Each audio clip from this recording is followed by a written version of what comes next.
Boa noite, pessoal. Boa noite com muita alegria. Glória a Deus. Povo abençoado. Começa agora a luz da palavra. Sejam todos muito bem-vindos. Você tem uma segunda-feira, bom, já foi na segunda praticamente, mas você tem uma noite abençoada, uma semana abençoada. Culto de Santa Ceia ontem, né? Domingo extraordinário. O primeiro domingo do mês é sempre um domingo especial, né? Onde nós recebemos a palavra que vai reger o nosso mês. Vencer, né? Como geração apostólica, né? Que palavra foi essa, né, liberando para esse mês, né? Eu estava estudando para gravar o áudio, né? Do relógio que vai à meia-noite, né? E cada vez mais o Senhor falando sobre a importância, né? Do posicionamento da gente como Jeremias para vencer esse mês de abril. Nós estamos no momento que vencer como geração apostólica, nós vamos ter que estar firmado na rocha como Jeremias esteve. E se a gente olhar o que Jeremias, aliás, nós estamos na luz da palavra em Jeremias, né? Então, vocês vão ver a história de Jeremias, que homem é esse, o que ele precisou enfrentar e qual foi o posicionamento dele, como que ele venceu as dificuldades, né? Não foram poucas, a gente já falou um pouquinho no resumo, né? De Jeremias, né? A nossa apóstola comentou também hoje, ontem, falando sobre um profeta que não foi permitido nem o casamento, né? Nem casar, ele não foi permitido que ele casasse. A gente sabe o porquê, né? Uma pelo chamado dele, as coisas que ele ia enfrentar, é o único na Bíblia que relata, né? Que o Senhor pede para que ele não case. Você vê que ela até citou sobre Paulo, né? Paulo optou por não casar, mas a opção dele, mas o profeta Jeremias não, o Senhor fala para ele não casar. Tamanhas dificuldades que ia enfrentar, tudo que ele iria enfrentar, né? Fala sério, o Senhor poupou a família dele, né? E poupou esse desgaste, dada a circunstância que estava de contaminação do povo. Então, realmente, foi muito mais bênção do que ele imagina. E a gente não consegue entender, né, a forma do Senhor trabalhar, mas Jeremias tem certeza que no final da caminhada dele, ele entendeu que era muito mais bênção do que qualquer outra coisa, né? Amém? Bom, abra a Bíblia de vocês em Jeremias capítulo 17, e deixa eu te falar do relógio, né? Nós começamos o relógio de oração na meia-noite de hoje, então nós estamos aí o relógio de oração nesse mês, né? Todo mês o Senhor está dando novidade, né? Aliás, faz um ano que a gente tem tido novidade no relógio de oração. E depois que o relógio de oração começou a ficar um grupo só, eu, no meu entender, ficou mais fácil, porque a gente ficava acompanhando quem fez, quem não fez, e às vezes era só desgaste com a pessoa também. Enfim, a gente tem que entender que nós temos que ter o nosso compromisso com o Senhor. O compromisso é individual de cada um, a salvação é individual, né? Então cada um tem que ter o seu posicionamento diante do Senhor. E agora o relógio é um grupo só. Então você tem a flexibilidade de fazer mais de um horário, se você puder, né? Não precisa nem avisar a gente, você está lá no grupo, você faz. Antigamente tinha que avisar a gente para trocar de grupo. Então hoje não, hoje está uma facilidade, você pode participar de mais de um horário. Então você tem a meia-noite comigo, depois você tem às 3 da manhã com a nossa apóstola, tem feito todo mundo, a grande maioria aí tem feito os oficiais, né? Eu e o apóstolo Fabão. Aliás, boa noite, apóstolo, com muita alegria. Boa noite, com muito amor e alegria. Glória a Deus. Nós temos feito com a nossa apóstola todas as noites, né? Eu faço do relógio, eu faço todas as noites, depois eu vou fazendo alternado, né? Até por conta da luz da palavra, senão eu não consigo no dia seguinte estudar, né? Mas eu tenho feito alternado. E agora no relógio a gente faz direto. Então eu convido você a estar fazendo. São 7 dias aí que você vai fazer, entregar uma oferta. Eu sei que vai custar um pouco mais, né? As madrugadas não são fáceis, mas você vai ver que vale a pena, né? Vai transformar a tua história, a tua vida. A nossa apóstola está aí já faz mais de 2 meses, né? Uns 2 meses e meio aí, que ela está na madrugada, toda madrugada. Então venha participar conosco no relógio da madrugada, às 3 horas da manhã. Depois, 6 horas da manhã, o nosso apóstolo Fabão está aí às 6 horas da manhã, liderando o horário das 6. Depois nós temos agora o horário novo, que é das 10 horas da manhã, com a pastora Rô. Então venha participar desse horário novo. Então você vê que praticamente o dia inteiro tem alguém orando no relógio de oração, né? A gente já teve uma época que foi 24 horas, né? Só que na época a gente tinha poucas pessoas e a gente tinha que fazer, às vezes a gente fazia 4, 5 horários, né? Descansava 2, 3 horinhas e voltava de novo. Foi uma época aí que, olha, eu vou te falar. E aí o que acontece? Depois então a gente tem às 10 horas a pastora Rô. Meio-dia, a nossa apóstola está novamente ao meio-dia. E eu tenho feito ao meio-dia, né? Eu sempre fiz ao meio-dia junto com ela. Só não faço quando realmente tem algum outro compromisso. Mas meio-dia sempre eu estou lá gravado os horários que eu consigo fazer. Depois nós temos às 3 horas da tarde, nós temos quem? A pastora Edi. Também foi um horário que foi criado não faz muito tempo. Dá para você fazer às 3 horas da tarde. Pastor Edi está lá fazendo todo o relógio de oração, ela já está cravada às 3 horas da tarde, que antes ela estava às 10 da noite, né? Às 18 horas, pastor Edu, grande bênção também. Às 18 horas, você tem aí o romper, né? O início da noite, aí, um horário muito especial.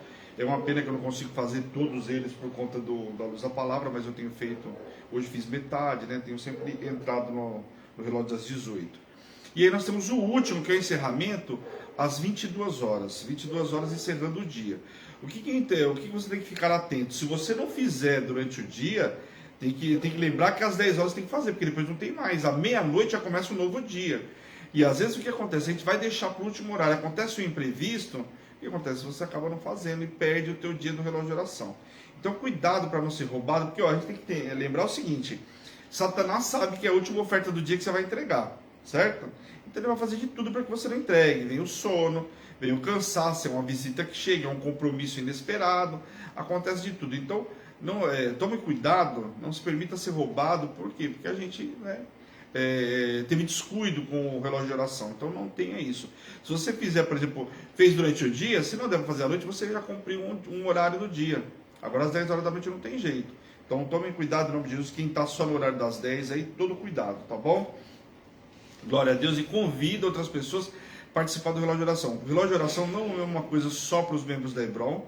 Aliás, nós temos muita gente, o grupo chega a ter quase 150 pessoas, gente de várias outras igrejas também, inclusive sacerdotes também, bispos, pastores que participam conosco no relógio de oração. Então é uma grande bênção, não tem a marca que você não pode participar porque não é da Hebron. Está todo mundo convidado, vem ter essa experiência conosco, amém?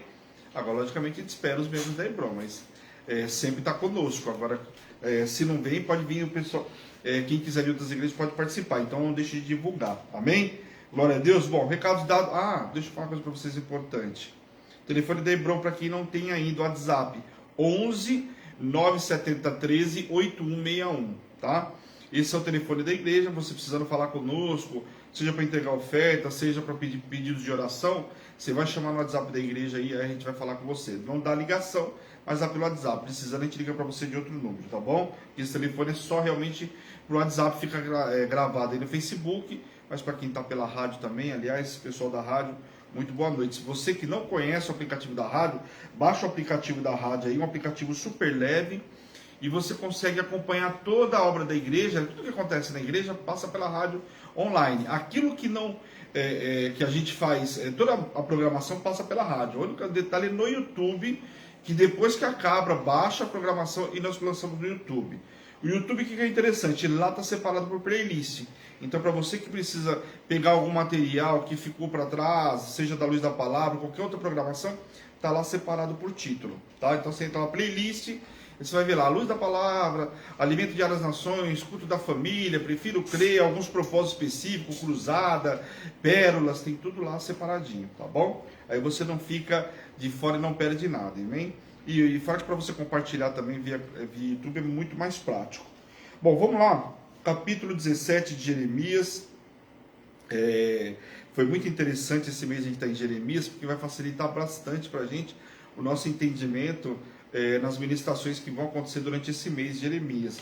Provavelmente a gente deva terminar o livro de Jeremias, né? Ou chegar bem próximo do término de Jeremias ainda nesse mês. Então, mais do que especial para a gente estar recebendo a palavra que a nossa apóstola vai estar trazendo, juntamente com o estudo do livro de Jeremias, amém? Porque esse homem realmente é um homem fantástico, a experiência desse homem, tudo que ele viveu, o posicionamento dele. Eu estava falando no áudio, é um homem que nós temos que tomar como modelo, né? É um homem como modelo para a gente. Modelo por quê? Porque ele enfrentou grandes dificuldades, como profeta, como sacerdote. Não tão diferente de Daniel, de vários outros, mas profeta Jeremias, olha, fantástico. Vamos lá, capítulo 17, abra então aí. Aqui fala sobre o pecado que engana e destrói. Aliás, né, Satanás não veio só para matar, roubar e destruir, né? Então a gente sabe que o pecado, ele engana e destrói as pessoas. Então aqui fala que o pecado de Judas estava tão profundamente escrito que não podia ser apagado. Ou seja, o povo estava tão atolado no pecado que o pecado não tinha mais como apagar. Quer dizer, não tinha, era como se não tivesse conserto. Não tinha um conserto se não fosse levar eles para a Babilônia. O povo estava completamente atolado no pecado. E o que é triste de Judá? Que foi um povo que teve a oportunidade de ver Israel passar por tudo que passou e tinha tudo para tomar um caminho diferente. E naquela época foi poupado, por quê? Porque os pecados que existiam, a forma de conduzir em Judá, era diferente de Israel. Só que aqui você vê, 100 anos depois, o povo, nesse período de mais 100 anos depois, o povo tomou uma proporção muito maior. Tudo aquilo que Israel fez, eles começaram a fazer numa porção sacudida, recalcada e transbordante, mas não para o bem, para o mal. Então isso foi muito triste e foi o que levou eles. Aqui você vê que o pecado estava de tal forma que a palavra fala, né, que Jeremias fala que não dava para ser apagado. Olha o que fala que o ponteiro de ferro, ou a ponta, né, de diamante, indicam a permanência desses escritos, quer dizer, foi escrito de uma forma que não se podia apagar. Então a palavra fala para o povo, aqui Jeremias fala para o povo, mostrando para eles que o pecado estava tão entranhado dentro deles que não dava para apagar, eles não tinha jeito, né? O coração do povo, o centro de seu bem-estar espiritual, emocional e mental, estava totalmente envolvido na rebeldia contra Deus. Então a rebeldia era muito grande. Por quê? O povo entregava adorações a outros deuses, né? O povo adorava Baal, o povo entregava ofertas a outros deuses e adoração, não só oferta, mas também adoração a outros deuses. E tudo, como que entregava essa adoração a outros deuses? Ué, você pega um povo onde Deus fazia, e eles falavam que a fertilidade do campo, tudo que eles tinham vivido no campo, quem tinha dado era Baal, era Deus da fertilidade. Então, por aí você vê, Deus fazia na vida do povo e o povo entregava a adoração, né? A glória para outros deuses, né? Jerusalém e outras cidades de Judá foram demolidas e saqueadas pelos babilônios. Os tesouros remanescentes do templo de Deus foram levados pelo exército de Nabucodonosor até a Babilônia. Até mesmo os centros de cultos idólatras foram destruídos. Destruiu-se tudo. Então quando você pega lá, o cerco começou por volta de 605, 606 a.C., foi a primeira investida. Depois de 597 levou mais uma parte do povo para a Babilônia. Em 586 destruíram e levou o restante do povo. Quer dizer, ficou um remanescente lá para cuidar de plantação e coisa e tal, mas levou boa parte para lá. Então aqui destruíram e levaram todas as coisas do templo do Senhor para lá. Lembrando que o rei Ezequias, ele fez o quê? Ele abriu os tesouros para a Babilônia, estão lembrados disso aí? Não custou a vida dele, né? Ele viveu o tempo que tinha para viver lá na frente, mas o Senhor deixou claro que aquilo era uma afronta. Aquilo que ele fez, ele abriu os tesouros, né? A Babilônia ficou sabendo que ele tinha ficado adoecido e coisa e tal, mandou uns mensageiros lá, e ele fez o quê? Não sei se vocês vão lembrar. Ele abriu todos os tesouros, né? Só que assim, é uma coisa que a gente sempre usa essa ministração para falar, olha, não responda aquilo que não foi perguntado, limite-se àquilo que foi perguntado. É igual advogado, você vai falar com o advogado, ele fala para você vai na audiência, é o seguinte, aquilo que o juiz não perguntar, não responda. Ou se for responder, responda, seja objetivo. Sim, não, se ele pedir para detalhar, você detalha dentro daquilo que ele perguntou. Exatamente o rei Ezequias. Foram lá, perguntaram para Ezequias se ele estava bem, falou, estou bem, mas vem aqui. Olha, vem aqui o quê? Foi lá e abriu todos os tesouros, mostrou todo o tesouro do reino para o povo da Babilônia. O povo da Babilônia pediu para ver tesouro, não pediu coisa nenhuma, mas ele abriu os tesouros. E isso é uma ministração que a gente usa muito, por quê? Porque a gente tem feito isso na nossa vida nos dias de hoje. A gente abre todos os tesouros da nossa casa, né? E é um momento para a gente estar hoje atento, como atalaia.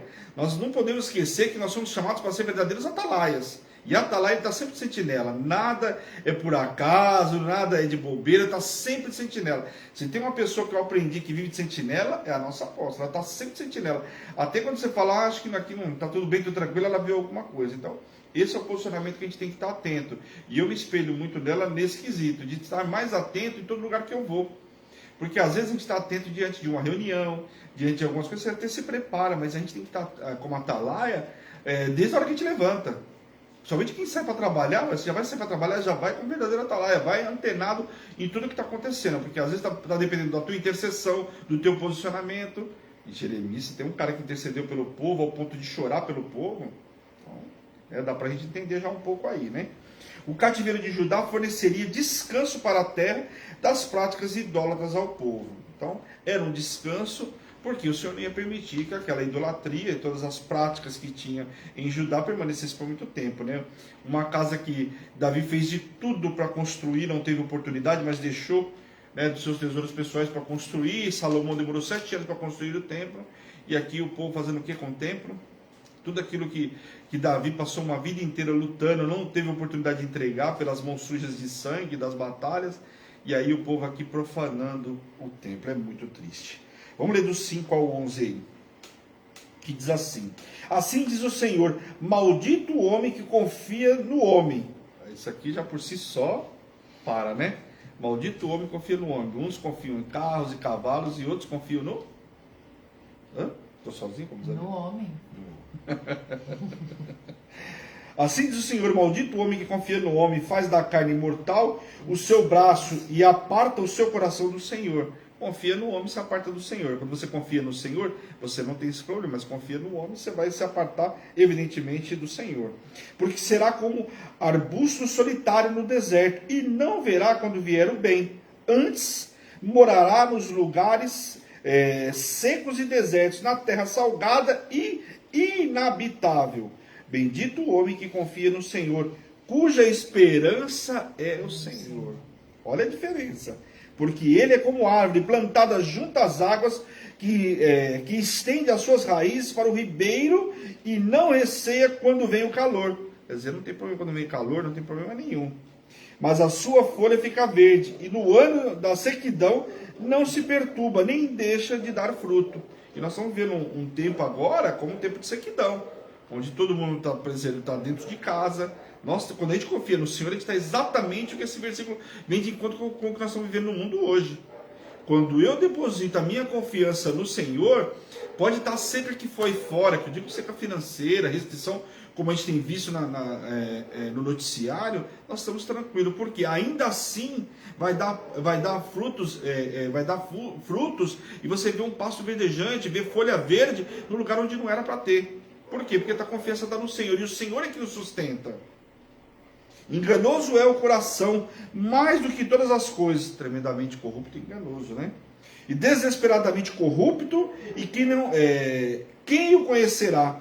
Eu, o Senhor, esquadrinho o coração, e eu provo os seus pensamentos, e isto para dar a cada um segundo o seu proceder, segundo o fruto de suas ações. Então, aquilo que você plantar, como a gente sempre fala, você vai colher fruto das suas ações. E aqui está deixando muito claro que o nosso coração é tremendamente corrupto e enganoso. Ele dá um laço na gente, e você vê muita gente se perdendo justamente por causa disso aqui.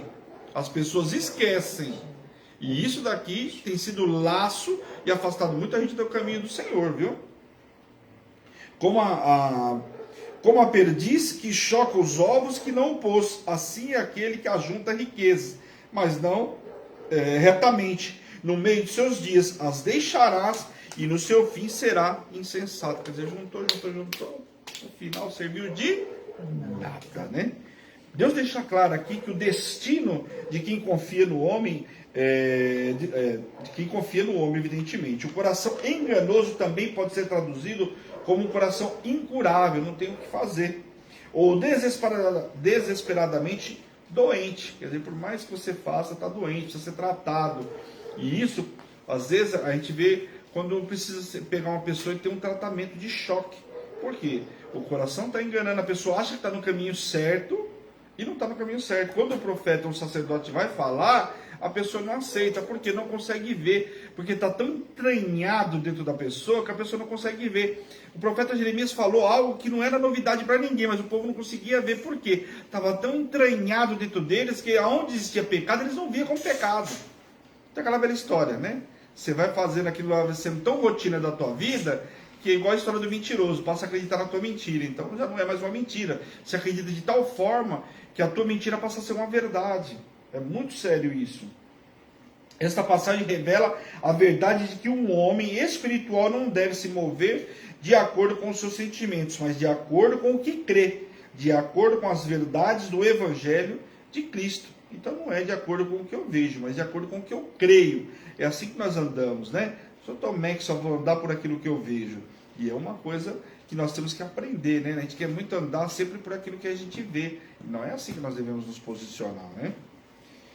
Jeremias clama a Deus que socorra o socorro dos seus inimigos. Porque Jeremias foi muito perseguido. E ele clama, nós vimos aí no capítulo 12, por exemplo, que ele foi assolado. Capítulo 11 foi assolado aí pelo seu próprio povo. E aqui ele clama, porque ele precisava de uma resposta do Senhor. Que o Senhor livrasse dos inimigos, né? Praticamente a caminhada de Jeremias foi perseguição praticamente do começo ao fim, né? Um trono de glória posto bem alto refere-se ao templo de Jerusalém e à arca do concerto, o símbolo da presença de Deus e de sua soberania sobre a nação. Esperança de Israel diz respeito à expectativa de libertação e restauração dos fiéis. Então, quando você vê esses termos aqui falados no capítulo 17, é exatamente o que está esperando, que é uma restauração que esperava dos fiéis, não só a libertação, mas a restauração do povo. Judá não tinha para quem se voltar porque havia abandonado a Deus e o seu governo. Existe apenas uma fonte de vida e de esperança para Israel e todas as nações, o Senhor, fonte de águas vivas, como eu li para vocês. Então, o povo estava ficando desesperado porque não tinha onde pedir socorro. Se afastaram de Deus, ia pedir socorro aonde? E aí o povo ia começar a entender que pedir socorro para Baal, as coisas iam continuar da mesma forma. Por quê? Eles iriam ver que o que eles estavam vivendo era tudo aquilo que estava sendo dado para eles, era aquilo que Deus estava dando, e não Baal, e nenhum outro Deus, nem Azera, nem muito menos outro Deus, né? Judá não tinha para quem se voltar, né? Embora Jeremias estivesse às voltas com muitas dificuldades, incluindo perseguição e solidão, continuamente ele se voltava em louvor ao Senhor, que pode sarar e salvar. Então, mesmo diante das dificuldades, de tudo que Jeremias passava, você vê que ele voltava ao Senhor, o quê? Clamando pelo Senhor, não só por livramento para ele, mas para todo o povo. E nós temos que aprender que na hora do choro, na hora da angústia, é o Senhor que nós temos que buscar. E a gente sempre fala, né, que na hora da adversidade, quem você tem buscado? Em quem você tem botado a sua confiança? Nós temos aqui. Né? Uns confiam em homens, carros e cavalos, então muitas das vezes a nossa confiança não está no Senhor. Quando realmente aperta o calo, nós temos ido buscar refúgio em outros lugares. Quando você fala de situação financeira, a pessoa vai no banco, a pessoa não tem que ir no banco. Não estou dizendo que você não tem que ir no banco, mas você tem que buscar a direção de Deus primeiramente. Se é lá o caminho que você tem que buscar. Então o Senhor tem que ser sempre o nosso primeiro refúgio. O primeiro, o último, todos os refúgios tem que ser no Senhor. E aí a direção que o Senhor dá é o que nós vamos fazer. Né? De maneira semelhante, a única esperança de cura e de salvação para a nação de Judá era a intervenção divina. É diferente do que nós estamos vivendo hoje? Não. Nós estamos vivendo hoje, se não for interferência do Senhor, se não for a ação divina de Deus, o povo está perecendo. Nunca, tudo bem que a gente sabe que o mundo inteiro, o número de mortes sempre foi muito grande, seja pela fome, por diversas enfermidades, mas como hoje, como está sendo divulgado em função de tudo que está acontecendo, você vê claramente que se não for o Senhor, a ação divina do Senhor, o povo vai perecer. Então não tem condição financeira, não tem o mais rico, o mais pobre, não tem nada disso. Se não for interferência do Senhor, olha, misericórdia. Algumas pessoas ousavam questionar a Deus e a mensagem revelada por intermédio de Jeremias, desafiando o Senhor a trazer julgamento, ameaçando por seu porta-voz. Então, quer dizer, o povo ameaçava Jeremias e afrontava ao Senhor. Jeremias revelou que não tinha prazer em proclamar o julgamento. Ele permanecia sendo um pastor dedicado e preocupado com o seu povo. Então, o que Jeremias deixa claro? Você acha que eu tenho prazer em falar para você, olha, que vai vir tempo de chuva, que vai vir um tempo difícil? Você acha que o profeta Eliseu tinha prazer em chegar para a Sunamita e falar, ó, Sunamita, eu sei que você é rica, tudo lindo, maravilhoso, larga todas as suas coisas aí, vai viver lá na terra dos filisteus lá? Era um pouquinho, que prazer que o cara tinha nisso?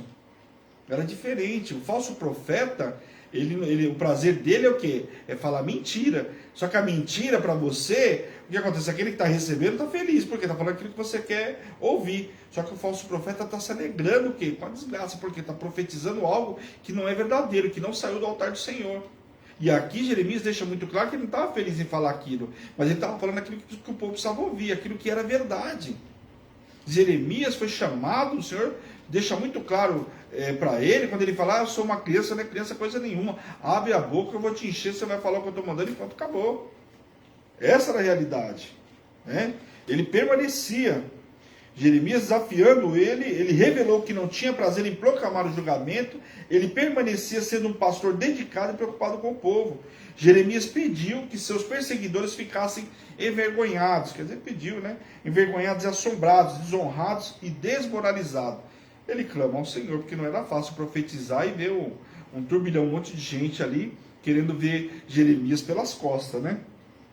O profeta também pediu ao Senhor que confirmasse a mensagem de julgamento no dia mau e da dobrada destruição. Então o que ele pede? Que o Senhor desse sinal, né? Que o Senhor mostrasse para o povo que o que ele estava falando era verdade. É difícil quando o profeta está passando alguma informação e as pessoas duvidam, não é fácil, né? Eu lembro o ano passado quando a nossa bispa na época trouxe algumas profecias, deu algumas direções, não foi fácil, né?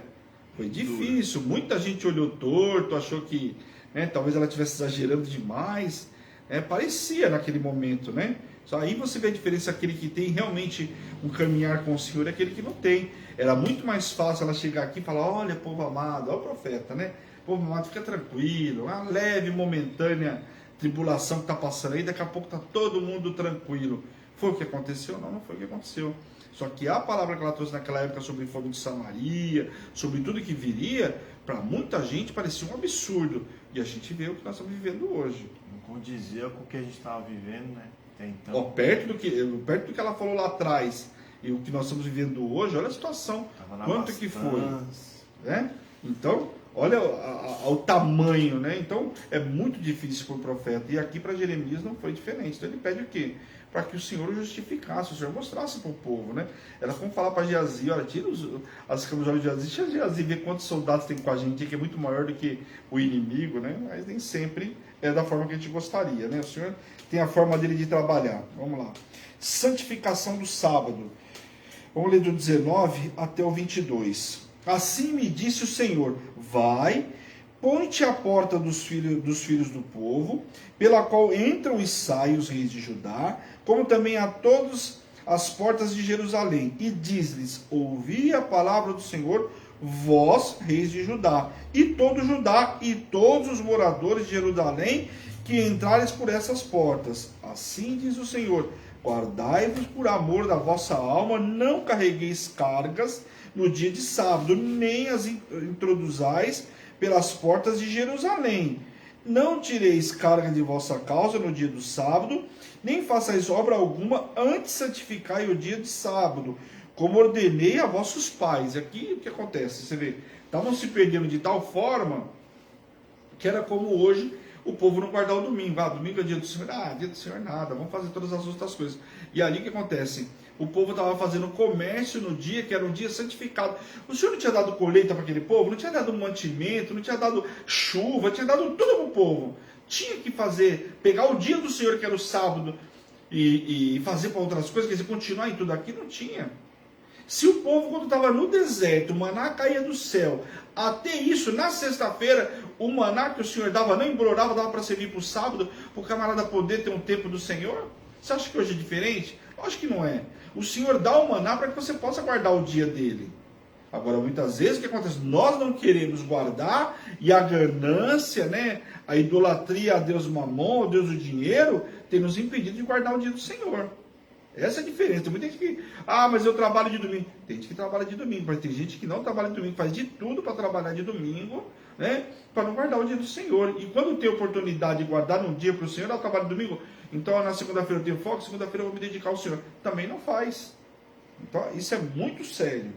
A santidade do sábado era uma questão bastante séria e foi alertada lá atrás, já com o povo, no deserto. Quando Moisés começou logo depois dando a lei, passando para o povo tinha que guardar o sábado. O sábado permanecia um sinal da criação e da aliança entre Deus e Israel. Santificar significava separar esse dia para torná-lo distinto dos demais. Então você tornava aquele dia diferente dos demais. Era um dia de santificação, você estava guardando aquele dia para o Senhor. O Senhor tem nos abençoado, nós estamos de pé. Olha tudo que nós estamos vivendo aí fora, nós estamos de pé. Vamos guardar o dia do Senhor, vamos glorificar a Deus que nós estamos de pé. Falei isso hoje no programa, de manhã. Nós temos que glorificar a Deus que o Senhor tem nos colocado de pé. Nós temos que, é momento agora de adoração. Falei esse relógio de oração que nós estamos vivendo na igreja. Agora é momento para glorificar o Senhor. Tudo que o Senhor tem feito na nossa vida, mais do que nunca. Mas não atenderam, não deram ouvidos. O abuso do sábado era algo comum ao longo da história da nação. Se o sábado fosse santificado, significava que Israel estava sendo fiel à aliança. A nação manteria seus reis e príncipes soberanos, mas violaram tudo isso. Em outras palavras, a promessa de uma sucessão ininterrupta da linhagem de Davi no trono seria cumprida. E a gente viu que foi difícil. Inclusive o Senhor teve determinado momento, teve que preservar uma criança para o cumprimento da promessa, para ter um rei aqui ininterrupto da linhagem de Davi. Porque mandou matar todo mundo e ele segurou uma criança, preservou, foi preservada por 7 anos para depois assumir o trono. Tudo bem que o profeta ajudou, amém, glória a Deus. Por quê? Para cumprir um cumprimento, para ser um cumprimento de promessa que o Senhor tinha feito a Davi, que não faltaria da descendência dele para o trono. Então o que acontece? Era muito importante se as determinações fossem seguidas e o templo novamente iria tornar-se o centro da adoração. Mas precisava o quê? Seguir as direções. As pessoas viriam de todos os lugares até Jerusalém para adorar a Deus com o seu sacrifício. Só precisava o quê? Permanecer.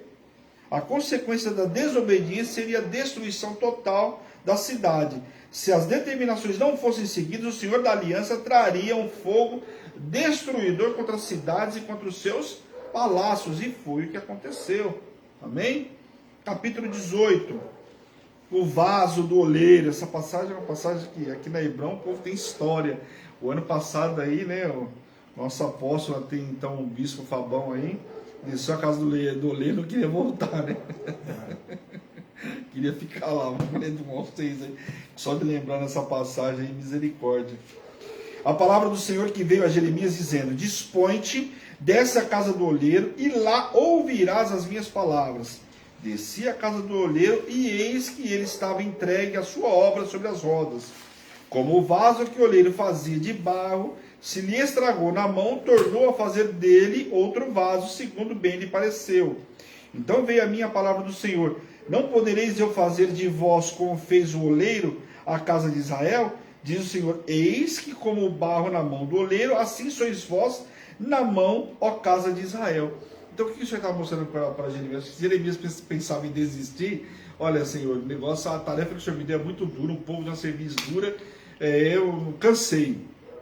O Senhor mostra para ele aqui, ó, vai lá e vê como é que faz o oleiro faz com o vaso. Quando o vaso está indo tudo torto, o que ele faz? Ele destrói e começa de novo. Então, se ele faz isso com o vaso, pega toda a forma, coloca novamente, eu não posso fazer isso com o povo de Israel? Eu posso. É só eu destruir todo o povo de Israel novamente e começar a construir tudo novamente. Porque se perderam no meio do caminho, pois eu vou dar a correção para eles, vou colocar eles no prumo certo. E a Babilônia nada mais era do que isso, era ir para a casa do oleiro. E lá, vocês vão ter um tete a tete comigo, eu vou trazer vocês de volta. Quantas vezes a gente precisa ir para a casa do oleiro? Aliás, a casa do oleiro na nossa vida é importante. E a gente tem que glorificar a Deus quantas vezes a gente precisar ir e o Senhor nos arrumar para colocar ele no prumo que Ele deseja para a gente. Nos colocar no caminho certo. Glorifica a Deus. E o Senhor está aprumando, está te arrumando novamente, colocando no lugar certo. O ato de remodelar o barro é uma obra aceitável, sem defeitos, e simbolizava a ação de Deus em reformar Israel, como eu acabei de falar. O povo estava quebrado e profanado, e tinha de ser transformado em um vaso digno de ser identificado com o Senhor. Então o Senhor ia fazer, né, esse barro novamente destruir e fazer ele de novo. Se uma nação ameaçada de destruição se afastasse de sua maldade, Deus se arrependeria do mal prometido. Deus, o oleiro, estava mais do que disposto a perdoar a iniquidade e a rebeldia de Judá. Infelizmente, o povo continuava nessa atitude. Então Deus tinha prazer não em moer o povo, em consertar o povo e dar uma nova oportunidade para o povo, desde que o povo se arrependesse. O Senhor está sempre disponível para nos perdoar e nos colocar para andar altaneiramente. Mas o grande problema é que nós não estamos disponíveis, nós não estamos preparados a pegar o caminho certo, a se arrepender, a pegar o retorno, o caminho do arrependimento. Esse é o grande problema. A nação a quem Deus havia prometido suas bênçãos podia perder sua posição de destaque por causa da desobediência. A desobediência, ela traz dor, ela destrói, como nós começamos à luz da palavra de hoje. Em tais casos, Deus se arrependeria do bem que havia prometido e traria calamidade sobre o povo rebelde. Deus estava forjando o mal, uma calamidade para Judá se não se arrependesse, mudando suas atitudes. Então eles não vão se arrepender, não vão mudar os teus caminhos. Então espera um pouquinho que eu vou resolver isso já. Eles insistiam em seguir seus próprios caminhos, não há esperança, descreve o desespero do povo com relação à obediência a Deus. Você vê que aqui quando fala do desespero, você vê que o povo realmente não tinha prazer nenhum e não queria se arrepender, né? Esse sentimento era resultado direto do malvado coração que caracterizava o povo, continuamente se afastando do Senhor e de seus caminhos. Quer dizer, o povo estava tendo prazer em andar fora dos caminhos do Senhor. Essa era a realidade, né? A palavra que era que se fizesse algumas perguntas junto aos gentios, se havia visto o que fizera a Virgem de Israel, a neve do Líbano representa as correntes de águas que surgem de várias fontes do Monte Hermon, fornecendo a maior parte das águas do Rio Jordão. Algumas perguntas que ele faz aqui, falando sobre essas águas que viriam do Monte Hermon. As bênçãos de Deus geralmente eram demonstradas através da provisão de água, como a gente viu aqui, a partir de rochas em regiões áridas. Ninguém aceitaria trocar fontes de águas frescas por águas estranhas ou estrangeiras. Por isso fala do Monte Hermon aqui, né? O Senhor faz a referência desse monte, dessas águas que vinham do trono de Deus. O principal indiciamento levantado contra Judá era o da idolatria, o que havia levado o povo a se afastar e trazia destruição à terra. Tudo isso os havia feito tropeçar, quer dizer, a idolatria, né? A adoração a outros deuses. Isso era o motivo, né, que tinha feito o povo tropeçar por tanto tempo e continuar, né? O povo havia trazido sobre si mesmo a seca e o desastre, porque se afastaram das veredas antigas, do caminho da lei e da aliança com Deus. Então o que o povo estava vivendo nada mais era do que fruto daquilo que eles tinham plantado. Então a seca foi eles que chamaram para a vida deles quando se afastaram do Senhor. Então o tempo de seca, o tempo de opressão e tudo que viveram com alguns reis era fruto do quê? Do afastamento do Senhor, né? Do quanto o povo se afastou do Senhor. Aquele que passasse pela terra se espantaria, tamanho espanto, com o vento oriental, o Senhor espalharia o povo diante dos inimigos e mostraria as costas e o rosto diante da calamidade. Então o Senhor fala que faria como um vento oriental, quer dizer, trazia o inimigo e ia dispersar o povo. E aí o povo ia ver o que era. O Senhor ia virar as costas para o povo, tamanha a maldade que tinham feito, né?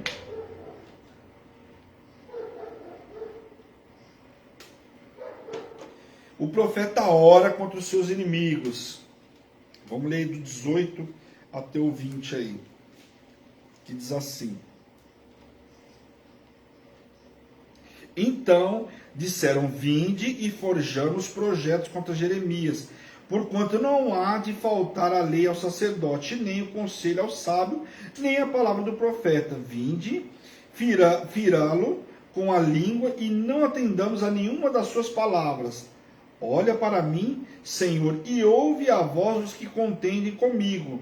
Acaso apagar-se-á o mal por bem? Pois abriram uma cova para minha alma, e lembra-te de que eu compareci à tua presença para interceder pelo seu bem-estar, para desviar deles a tua indignação. Então agora ele chama o Senhor e fala assim: estão vendo o que o povo está querendo fazer? Estão querendo criar uma cova para mim? Vão pagar o bem com o mal? O que Jeremias estava falando? Por que ele fala pagar o bem com o mal? Porque ele estava fazendo o bem, apesar de o povo não entender as palavras que estavam saindo da boca de Jeremias. O povo estava pagando bem com o mal. Por quê? O povo estava vendo as palavras de Jeremias com o mal. Por quê? O mal não era porque Jeremias queria profetizar o mal, mas era fruto daquele que eles tinham plantado. Fruto da desobediência. Mas Jeremias está falando: poxa, eu estou fazendo tudo que o Senhor está mandando, e eles estão pagando bem com o mal, estão cavando uma cova para mim, o Senhor não está vendo? Então Jeremias clama ao Senhor. E a proclamação da verdade de Deus pode gerar forte oposição, até mesmo perseguição com risco de morte, que foi o caso de Jeremias. Muitas das vezes a gente já teve perseguição na igreja, é que vocês não vão lembrar, né? O pessoal, talvez o povo mais antigo aí, a Ana, né, que está com a gente, a pastora Ana, está com a gente desde o começo aí, né, tirando eu e o apóstolo, evidentemente, vai lembrar, nós tivemos perseguição, a Jennifer talvez lembre também, nós tivemos perseguição no Facebook, no YouTube. Isso tinha muito. Por quê? Porque falava a palavra do Senhor. E isso nem sempre é muito bem recebida. E nós tivemos perseguição na época, tinha vezes que travava a nossa live, era um problema naquela época. No Periscope, então, só Jesus. O YouTube, na época, nós tivemos que bloquear os comentários porque era uma afronta danada no YouTube. Por quê? Porque o YouTube a gente não tinha muito como controlar o YouTube, era diferente do Facebook. Você bloqueia a pessoa. Bloqueia a pessoa, não volta, mas no canal do YouTube não. Lá era, olha, um groselha em cima da outra. Então você fala, poxa, mas por que a perseguição sendo que eu estou falando bem? Pois é. Mas quando você fala bem, você ataca quem? Você ataca os enviados de Satanás. E Satanás vai fazer o quê? Você acha que ele vai ficar de braço cruzado? Tá tudo muito bem, deixa pra lá. Não, ele vai atacar mesmo. Jeremias ficou sabendo de uma trama para caluniá-lo e denegrir sua imagem por ele insistir em proclamar a mensagem rigorosa de julgamento. Então, ele viu que estavam preparando uma cilada para ele, iam caluniar ele. Só que iam pegar as palavras de Jeremias e usar como massa de manobra. E muitas das vezes, as pessoas pegam a palavra que sai do altar, mexe nela como lhe convém, a pessoa não só não quer estar na igreja e afasta outro irmão. Isso é muito comum. Isso não é um privilégio de Hebron, não. Eu estou falando que isso é uma coisa que acontece em todas as igrejas. O camarada, ele não está afim de ter caminhada com o Senhor, o que ele faz? Ele pega uma palavra, distorce para o outro irmão, e o outro irmão desavisado não está, né, no óleo, Espírito, né? não está... Não está no espírito. Não está no espírito, não está no azeite. O que vai fazer? Ouve aquela palavra, quer dizer, prefere ouvir a palavra que o outro irmão está comentando do que ouvir a palavra do sacerdote. Era exatamente aqui. Preferiam ouvir os outros sacerdotes, os profetas de Baal e qualquer outra pessoa que falasse do que ouvir Jeremias. Porque o que Jeremias falava nem sempre agradava, né? Então era muito difícil. Jeremias então ficou sabendo desse julgamento e ele clama ao Senhor. O clamor de Jeremias por vingança pode não ter sido facilmente justificado, né? Mas afinal o cara estava sendo perseguido, ele era ser humano também, né? Mas independente disso, ele havia sido falsamente acusado de representar erroneamente a verdade de Deus. Falavam que ele estava pregando erroneamente, ou seja, que ele não estava pregando a palavra de Deus, quer dizer, ele estava manipulando a palavra. Olha o que falava de Jeremias. Sacerdote que não enfrentou isso aqui, eu passei por isso. Eu nunca falei que eu era mestre de nada, que quem falou foi o Senhor. Eu nunca saí falando, eu sou o mestre, eu sou isso, aquilo. Falaram aos quatro cantos que nem mestre na Bíblia tem, quer dizer, outro desconhecimento da palavra. Vai ler lá na palavra que está escrito assim. Uns vão ter um dom de entendimento, de interpretação, de mestre, e por aí vai. A pessoa teve a capacidade de falar que eu não era mestre coisa nenhuma, que mestre é só o Senhor. Mas eu não disse que eu sou mestre, quem falou foi o Senhor. E aí, para ajudar, você vê que a pessoa que não conhece a palavra, ou seja, ou deturbou a palavra do Senhor, ou ouviu baboseira de alguém. Então, olha só como é que é. E isso é comum no nosso meio. Nós temos que vigiar. Por isso nós somos chamados de atalaia. Presta atenção de quem você tem recebido a palavra. De quem você tem recebido a palavra do Senhor. O atalaia, como é que era a função do atalaia? Ele ia lá falar para o rei. Você acha que o rei ia mobilizar todo o exército dele? Chegava um camarada, rei, vem vindo um exército contra você. Quem que é você? Não, espera um pouquinho. O atalaia, você viu alguma coisa daí de cima? Não vi nada. Então, calma. Por que o atalaia estava lá? Porque era a função dele. Quando a gente está posicionado como atalaia, a gente sabe o que está acontecendo no mundo espiritual. Nós estamos posicionados. Agora, baixa a guarda de atalaia, não tem nada aí. Fica ouvindo voz contrária, ouvindo de tudo e mais um pouco, né? Jeremias fala que tinha aberto covas para prendê-lo, assim como armadilhas. Olha a situação. Assim como Deus conhecia o coração de Jeremias, também estava ciente das tramas do povo contra o profeta. Então o Senhor deixa claro para Jeremias, Jeremias, você não está me contando novidade nenhuma, eu sou com você, eu não falei que era com você? Só faltou ele falar isso para Jeremias. Eu sei o que contramando contra você, fica tranquilo. O apelo de Jeremias era para que o Senhor condenasse com ira e em vez de perdoar os seus inimigos. Jeremias era tão ser humano como a gente, né? Fala sério, eu quero que o Senhor condene o camarada, não deixa passar em branco, não quero que o Senhor perdoe eles, né? Jeremias, ser humano, né? Ao extremo, né? Vamos lá, capítulo 19. Vamos lá, capítulo curtinho. Se bobear, dá pra gente ir no 20 aí hoje. Hein? Dá sim, que é pequeno. Vamos lá. A botija quebrada. A botija era uma garrafa de água pequena, de pescoço, estreita, feita de barro. Com cerca, isso aqui tudo estudo, tá, pessoal? Com cerca de 15 a 25 centímetros de comprimento. Os anciões foram convocados para seguirem Jeremias até o vale dos filhos de Inom. Um local, presta atenção o que era esse vale dos filhos de Inom.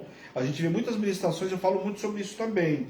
Vale dos Filhos de Noé é um local de refúgio, onde as crianças eram sacrificadas em rituais idólatras nos dias de Manassés. Quem foi Manassés? Olha, um rei que só o sangue. Filho lá, né, veio da descendência lá de Josias e coisa e tal. Tudo que o pai fez, ele fez ao contrário, né, dobrado e... Então, lá entregava o sacrifício a outros deuses e faziam rituais, e parte desse sacrifício eram rituais entregando os próprios filhos. Crianças eram entregadas aí a Deus Moloque.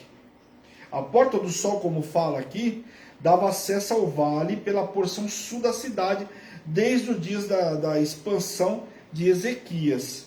Era o povo ouvir a palavra do Senhor, pois viriam dias maus. Mas a expressão retir-lhe-ão os ouvidos é usada para se referir a um anúncio ríspido sobre o julgamento. Então, quando fala aqui essa palavra, difícil até de pronunciar na Bíblia, fala que era por quê? Porque eles iam ouvir um anúncio ríspido de julgamento. Então, Jeremias não tinha sido chamado para o Senhor para passar a mão na cabeça de ninguém. Isso ficou muito evidente, né? Aliás, profeta de Deus tem que entender, né? Quando você é ungido pastor, você sabe, você tem que entender que a gente não é chamado para passar a mão na cabeça de ninguém, né? Aquilo que precisa ser falado vai ser falado, quer a pessoa queira ou não. Jeremias falou, e olha que trouxe julgamento sobre a vida dele, mas ele cumpriu aquilo que o Senhor tinha determinado. O povo, através de sua idolatria, impediu que a cidade de Jerusalém fosse um local onde Deus lhe acolheria a habitar com seu nome. A cidade havia se tornado um local de deuses estrangeiros. Então pegaram a cidade que Deus deu para o povo e tinham tornado essa cidade uma cidade para idolatria, para adoração a deuses estrangeiros, né? O sangue inocente que ele fala era o sangue de inocentes, o assassinato de crianças por meio de sacrifício. Então por isso o sangue inocente, porque pegava crianças e essas crianças eram entregues em sacrifício. O sacrifício humano era conhecido entre os fenícios, os moabitas e os cananeus. Essa prática abominável realizada em nome de adoração religiosa era expressamente proibida pela aliança. O Senhor não aceitava nada disso, mas o povo sabia e mesmo assim a contaminação, o grau era tão grande ao ponto que chegaram de entregar os próprios filhos e outras crianças. Então você vê a contaminação como é que estava. Você vê que a pessoa se contamina e o grau, se a pessoa não pegar o caminho de retorno logo, o grau só vai aumentando. Então você vê algumas coisas e fala, meu Deus, como a pessoa chegou a tal ponto? É assim, se permitiu, não pegou o retorno, a tendência, né? A palavra fala que quando você é servo de Deus, né?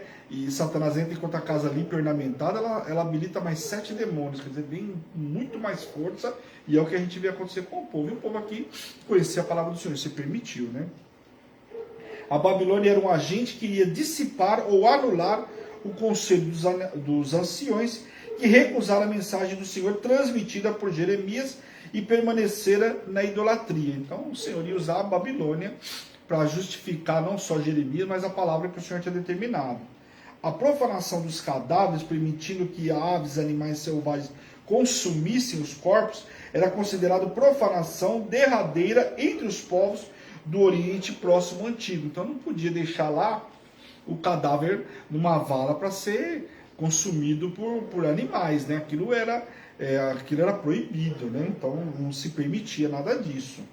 Deus permitiria que Jerusalém se tornasse um objeto de engano e humilhação para vingar seu nome. Pragas assolariam a cidade de acordo com as maldições da aliança presente lá em Deuteronômio 28. Então, de acordo com aquilo que fizerem, né? Tem a parte A que eu falo que é as bênçãos, mas tinha a maldição, a punição que viria, que é a parte B lá, de acordo com a desobediência. Você lê lá do 58 ao 61. Fala sobre esse assunto, tá? A terrível prática do canibalismo se manifesta como previsto também lá em Deuteronômio. Fala que viria esse canibalismo. Então, às vezes a gente vê algumas coisas na Bíblia, parece novidade. Até o tempo que o povo ia ser escravo lá no Egito, por 400 anos, o Senhor falou no tempo de Abraão. Então você vê que o Senhor avisa antes. Agora o povo pegou o retorno nesse meio do caminho? Não pegou, né? E a gente sabe que o povo ficou no Egito, não foi à toa. Tem um porquê lá, e por que eles ficaram tanto tempo lá sendo escravizados pelos egípcios, né? Após vários anos de cerco que resultaram em grande fome, o povo passou a comer carne humana para sobreviver. Fome de Samaria. né? Como a fome de Samaria, que o cerco com a fome foi tão grande, porque acontece? Como sitiavam a cidade para invadir, e esperavam que acabasse o alimento, os camaradas saíam da cidade para buscar alimento, e aí o inimigo tomava posse ali e entrava dentro da cidade, porque as cidades eram cidades fortificadas naquela época. Você pega a Babilônia, Jericó já era uma cidade assim, mas a Babilônia e o Império Persa, se você for ver, a proporção, se comparado com Jericó, era muito maior. Falam de muros de quase 100 metros de altura. Então era uma tremenda fortaleza. Nos muros dava para andar carruagens lá em cima de vigia. Tem noção do que significava isso? Então olha a estrutura do que era. Então fazia o cerco, o camarada saía, quando saía atacavam ele. E como gerou fome a tal ponto, como houve na fome de Samaria, que se comia criança, se matavam tanto é que as mulheres lá, quando o rei chegou lá, as mulheres estavam brigando, porque uma matou o filho para comer, a outra tinha que matar no dia seguinte, não queria fazer, ele pegou essa discussão toda. Então era uma coisa que era proibida e chegou a esse ponto em função da fome que se estendeu sobre o povo. Amém? Essa profecia foi cumprida literalmente em 586 a.C., quando Nabucodonosor invadiu Judá. E invadiu, botou fogo e levou todo o ouro, né? Após a proclamação dessa terrível mensagem de julgamento, o ato simbólico foi realizado perante os anciões e outros habitantes de Jerusalém. Assim como o vaso que se quebra em pedaços quando lançado ao solo, assim também o julgamento de Deus iria despedaçar a cidade e espalhar seus habitantes.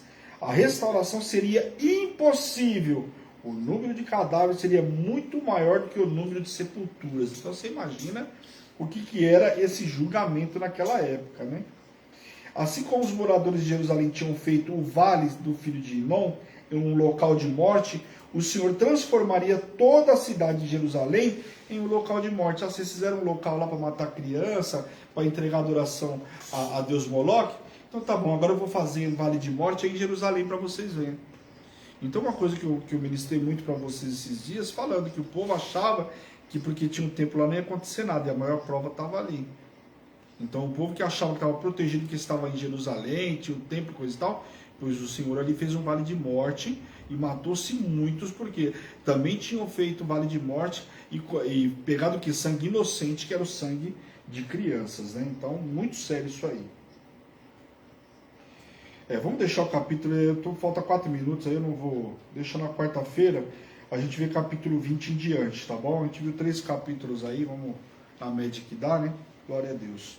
Na quarta-feira a gente vê aí a amaldiçoado Passur, que meteu o profeta no tronco. O camarada, esse cara, colocou o profeta no tronco no dia, só tirou no dia seguinte. Então, às vezes as pessoas não conhecem a história de Jeremias.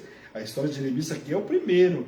Nós vamos ver lá por volta do capítulo 20, no capítulo 38, se eu não me engano, Jeremias é colocado num buraco, né, uma cisterna. Vocês não têm noção de como Jeremias ficou lá. Colocaram ele lá para ele ter uma morte lenta.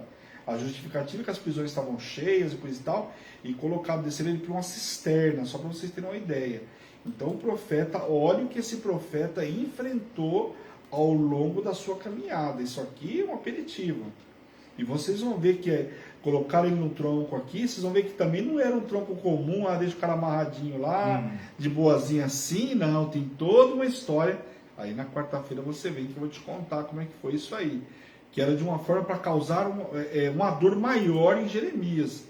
Então realmente Jeremias passou boa parte, né, além de falar, proclamar aquilo que Deus tinha, uma boa parte onde o povo queria matar ele de qualquer jeito. E você vê que cada hora era um inimigo diferente. Uma hora era o povo da terra dele, de Anatote, outra hora era um povo ali de Jerusalém mesmo, outra hora eram príncipes, eram governadores, né, como eram chamados naquela época. Muita gente queria a morte de Jeremias. Então, por aí vocês já veem. Amém, pessoal? Glória a Deus. Então, na quarta-feira, capítulo 20, 21, 22, se der o 23 também. Amém? Muita coisa para a gente ver com o profeta Jeremias. Vai ser legal, porque nós vamos ver num mês aí, onde nós estamos falando de Jeremias, né? Então vai ser grande bênção. Amém? Hoje eu senti que tinha poucas pessoas, e o povo hoje esqueceu do... Eu não sei se é o friozinho, né? Agora vai chegando o inverno, o povo precisa se animar aí para ler a palavra, hein? Em nome de Jesus. Então eu espero vocês na quarta-feira. De qualquer forma, tá gravado, vai pro Facebook, pro YouTube, depois você pode ver na hora, né? Às vezes eu sei que, né, algumas pessoas estão voltando a trabalhar também hoje, mas você pode ver depois, tá lá no canal do YouTube. Amém? Bora orar em nome de Jesus. Feche seus olhos por um instante. Senhor, meu Deus, meu Pai, nós queremos te louvar, nós queremos te glorificar por essa noite extraordinária que o Senhor nos preparou, Pai. Quero te pedir, Senhor, visita poderosamente a cada um que entrou nessa live hoje, aqueles que vão ver na retransmissão, Senhor, toca a cura, liberta, restaura a vida do teu povo, Senhor, abre o entendimento dos teus servos, que essa palavra fique cramada no interior de cada um, cravada no interior de cada um, Pai, em nome de Jesus, que essa palavra possa chegar aos quatro cantos dessa terra. Usa os teus servos como instrumento, Deus, em nome de Jesus. Aonde chegar o som da minha voz, Pai, que o teu povo seja curado, liberto e restaurado, Pai, em nome de Jesus. E eu, como servo e ministro do Senhor, envio eles para uma noite extraordinária, debaixo de poder, unção e autoridade, em nome de Jesus. Amém. Amém, queridos? Que Deus abençoe. Fica na paz do Senhor. Essa é a Hebron, Igreja Apostólica Internacional, a minha terra prometida, a sua terra prometida, a igreja que te ama e te faz feliz todos os dias. Um grande beijo. Na paz do Senhor. Tchau, tchau.